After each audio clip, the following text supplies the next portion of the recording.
people work from home. They don't see what we see.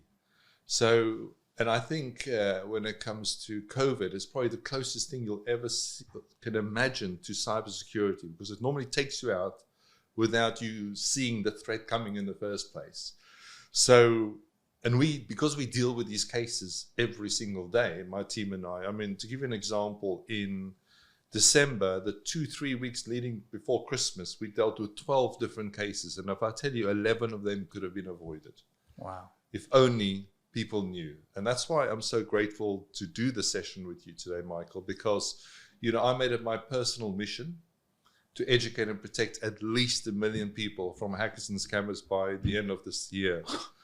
And I think I've probably gone close past that now. But yeah, so we do a lot of talks, a lot of seminars, podcasts, just to constantly educate people, because they don't know what they don't know until they know, which is normally too late. And only in December, I mean, I can go through some of the cases, but the one lady phoned me up, shame, and she's based in Margate. She runs a small restaurant, and she lost £50,000. Email came in, making her think that, her bank account has been compromised. And she clicked on the link. The next minute, she's phoning the number. They convinced her to transfer the £50,000 into a safe account. That money is gone. You're saying that's avoidable? Absolutely. And it's avoidable because most people do not have email security in place, because they rely on Office 365 or Google Workspaces or whatever other email systems out there that does email. It doesn't do email security, it does email. And if we look at, from a security threat point of view, last year, 91% of attacks came in by email. That figure has now gone up to 94%. So, and the email door is the only door in a business that you can't close.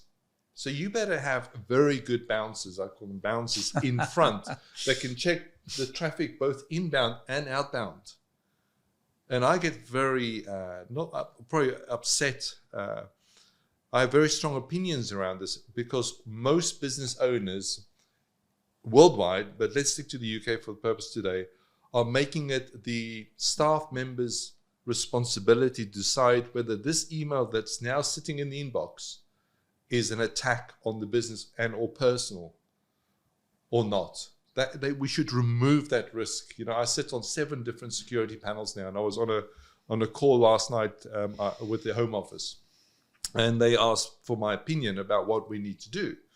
And at the end of the day, it's all about education first and better systems second. So let's get this right. What you're saying is business owners and controllers are putting the decision-making of that email coming in and opening it to their team member. And it should be their job at a strategic level to take that possible fatal decision out of their hands. Absolutely. Because, I'll give you an example of what happened last year. This lady, she's been working for this building firm, small building firm, a couple of million turnover. And they have been, she's been with the business for over 30 years. She works in the accounts department. She's in charge of all the payments. Email came in. She clicked on the link, and to give you a short version, she paid an invoice directly into the hacker's bank account for the value of £45,000. Wow. Now, when I spoke to the business owner, let's call her Mary, he was blaming Mary. How can she make such a mistake? I'm holding her responsible. And I said, John, I totally disagree with you. He said, why? I said, for 2 reasons. One, you never gave that lady who's been working for you for 30 years any training on how to avoid it. Wow. But better, you had no systems in place to avoid that email getting into her inbox in the first place. And then all of a sudden, he changed his tune.